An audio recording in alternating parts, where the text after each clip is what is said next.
As they say, just press the red button. Hey guys, Brian Mache here. Welcome to episode number 2 of The Paradigm Shift. So be prepared, Ram Army. We are rational, we are activated, and we are motivated.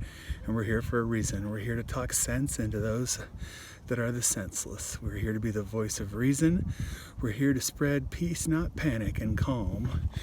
We seek the truth, and we help others try to get there as well. So right, wrong, or indifferent, all we want is the truth. We accept that whether or not we're correct or not.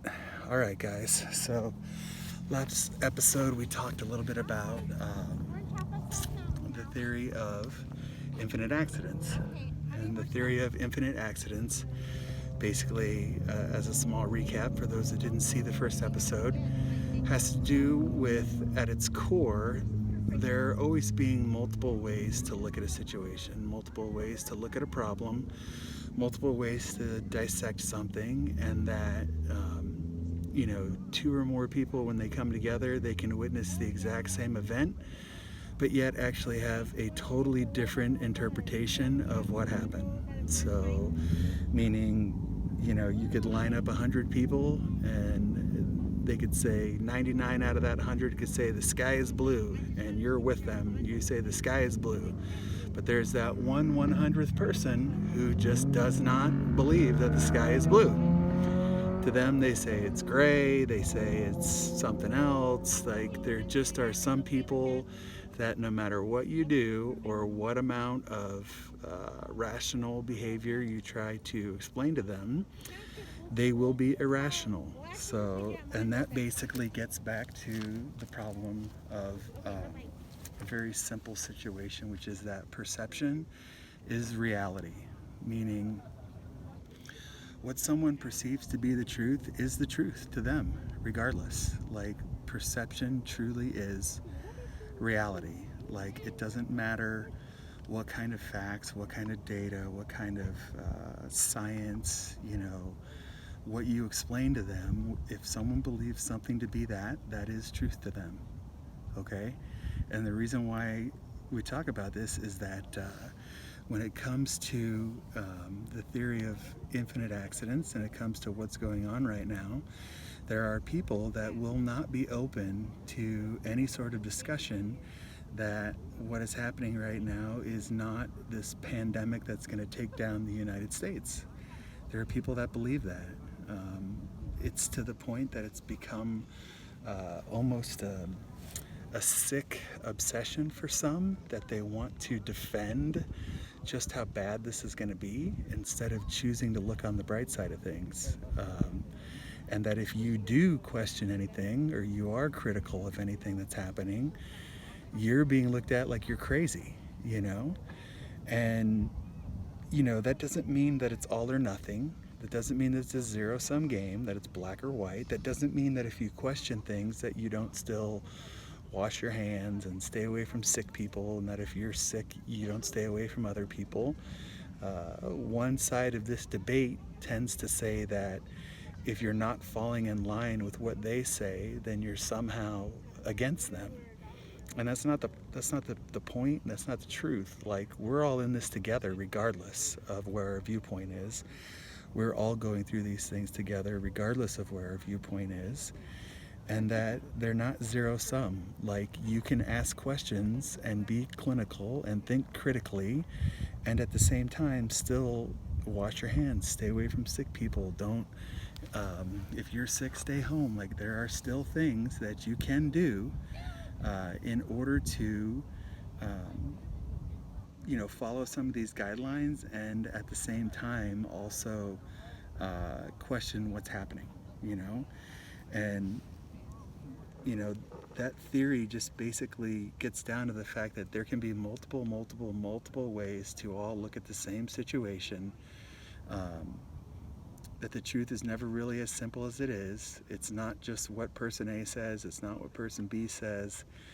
The truth isn't just, option C, that it's any number of infinite different situations. So that's a mindset that, I just want you guys to think about and to have, especially when it comes to what's happening with COVID-19 and what's happening across the country and around the world.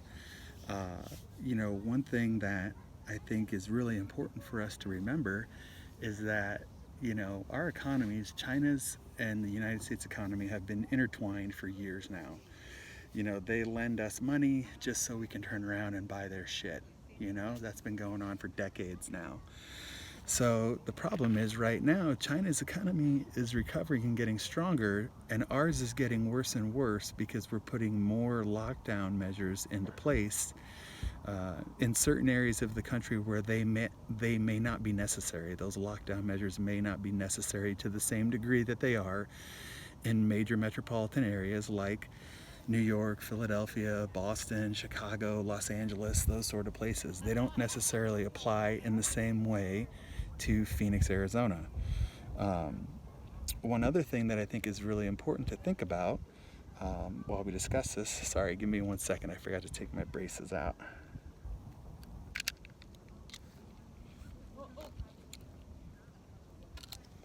All right, so one other important thing to think about is, in our response to this situation, did we just completely tip our hands to the Chinese? Okay? Like buying a car when you're on a car lot, or shooting pool, or playing chess, did we actually just completely tip our hands to the Chinese in such a way that they now know how we're going to react to any sort of biological weapon? I'm not saying that this was a biological weapon. There's arguments to be made on both sides that it was, as well as that it wasn't.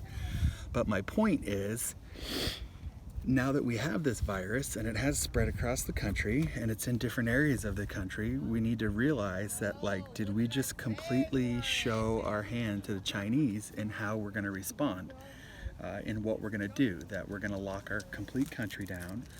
We're not going to think about things rationally. We're not going to think to ourselves, hey, perhaps only the areas that need to be locked down are those that are the worst hit, and there can be some sort of modified rules and regulations and responses in some of those other places.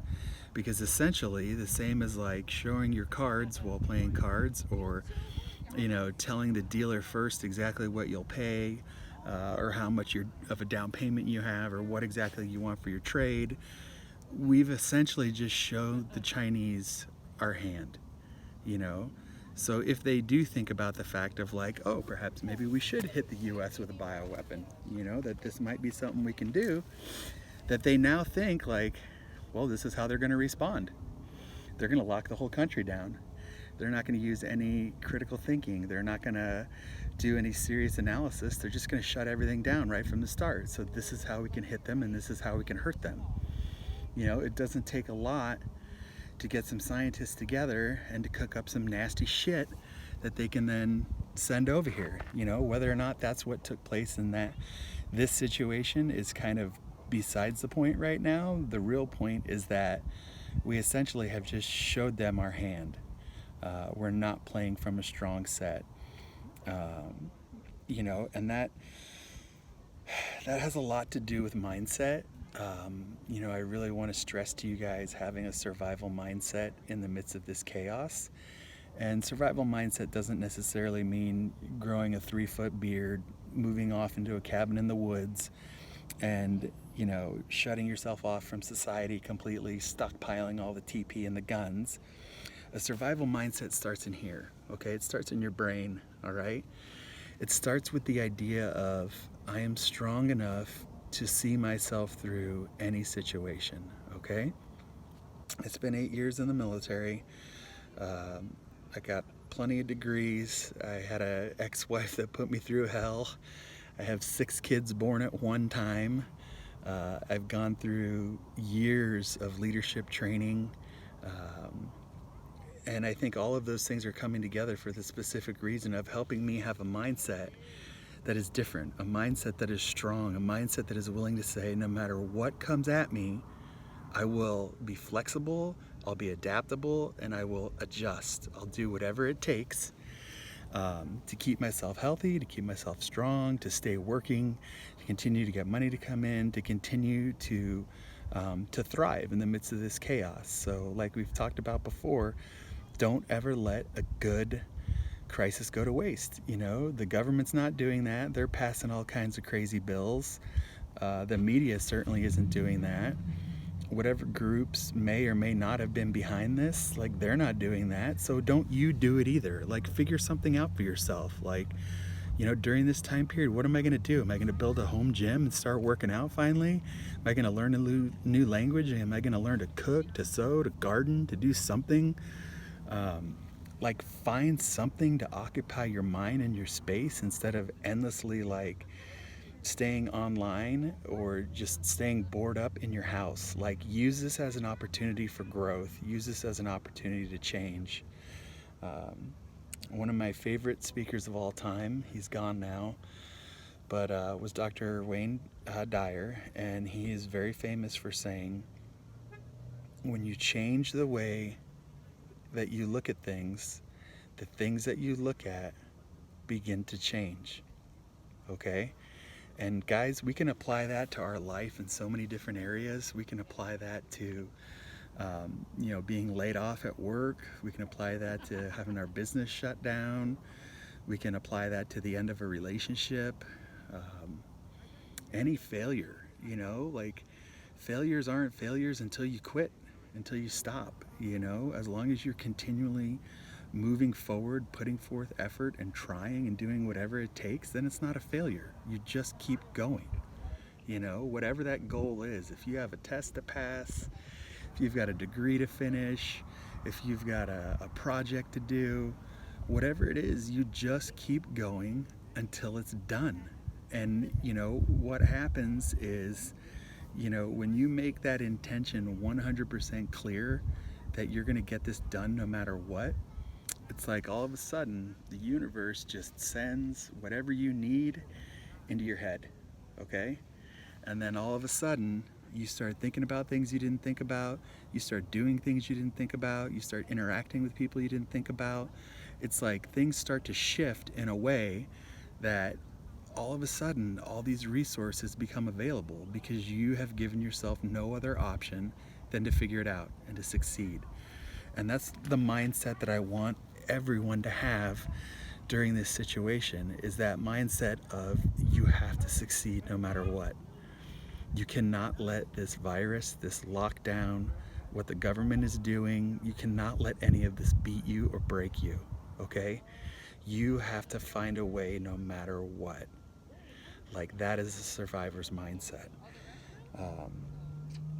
You know, I read a very powerful book years ago, and I've listened to it subsequent times on audio, and I'll share the link for it.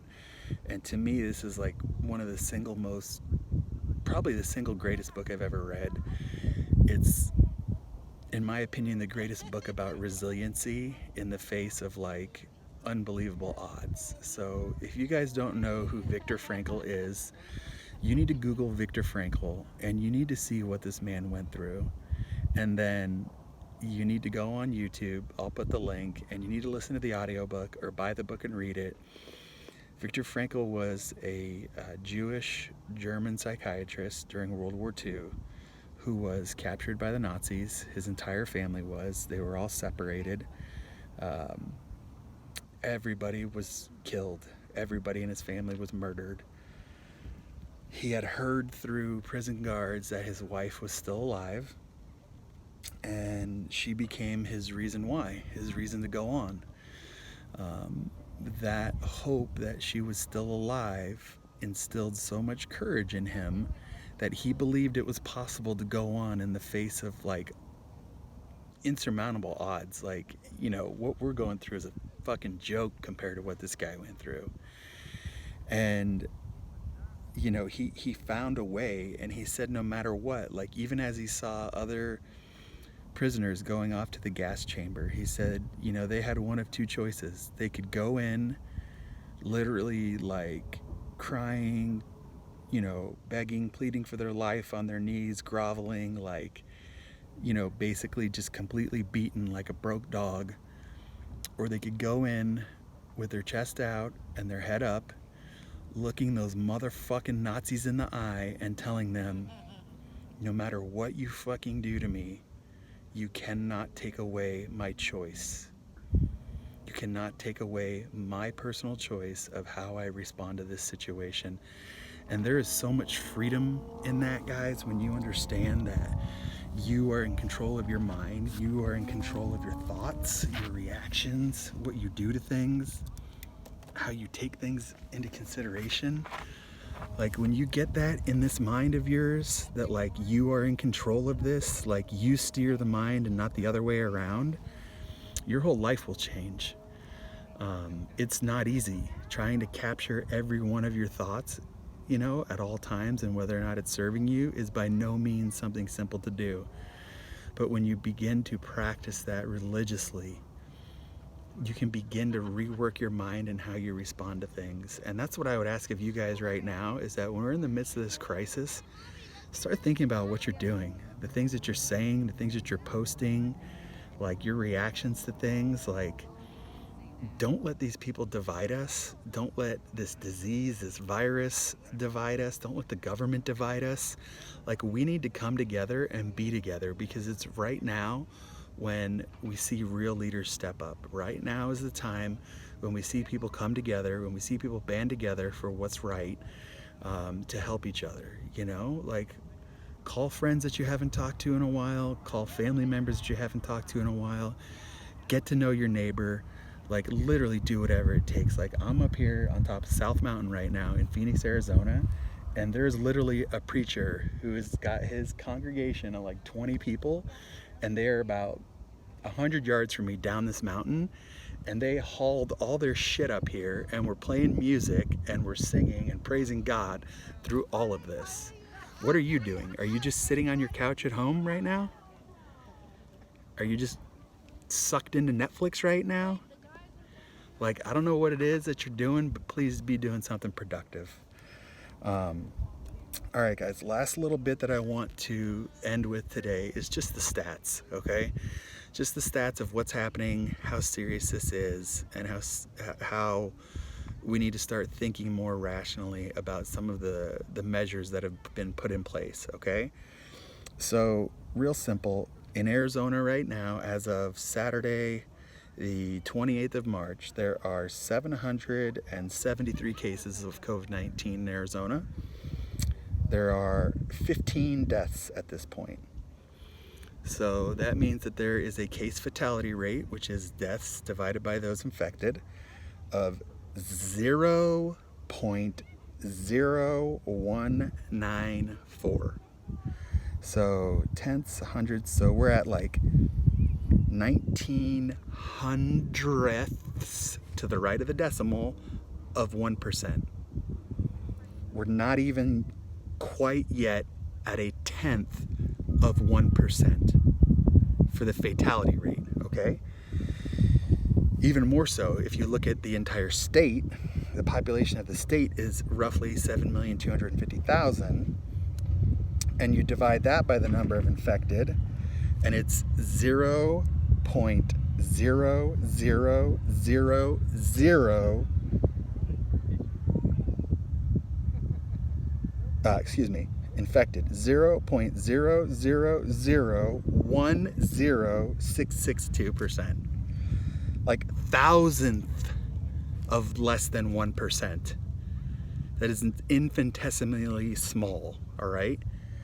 As far as the dead versus the total population of the state, 0.0000267.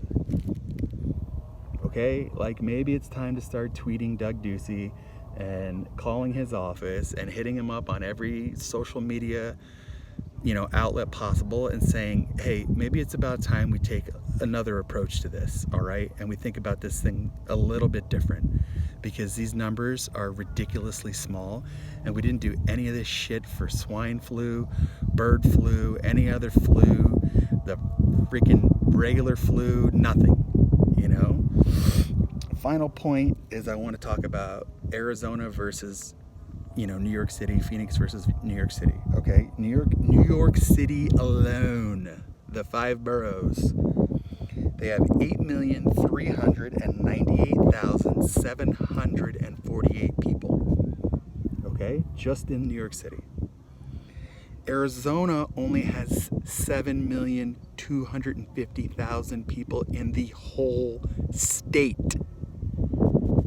New York City is bigger than the entire state of Arizona, population-wise. The 5 boroughs of New York City make up 469 square miles, okay?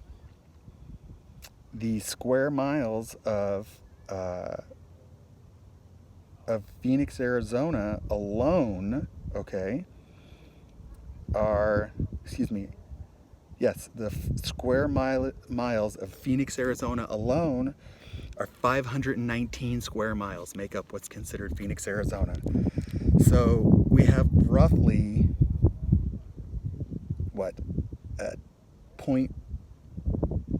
about 12% of the population, okay, of Manhattan, of New York City in general, of the 5 boroughs, 12%. You know, we have 1,670,000 people here in Phoenix alone. In the whole state, we have 7 million, all right? They have 838,398,748 people just in the boroughs, okay? But yet, we're bigger than they are, and we have a fraction of the population. Like, this is madness. Like, to shut all these businesses down is absolutely crazy. Like, we need to do something about this. The Ram Army needs to do something about this, all right? It's time to get on the phone. It's time to get the Twitter button going, put these thumbs to use for something good, all right? Emailing, calling, texting. Like, I'm gonna put a change.org together, and we're gonna send it to Doug with regards to, we need to make some adjustments to what we're doing in the state here. So my battery is running low. That's all I have time for now, guys. I will catch up with you on the next episode of The Paradigm Shift. So be well.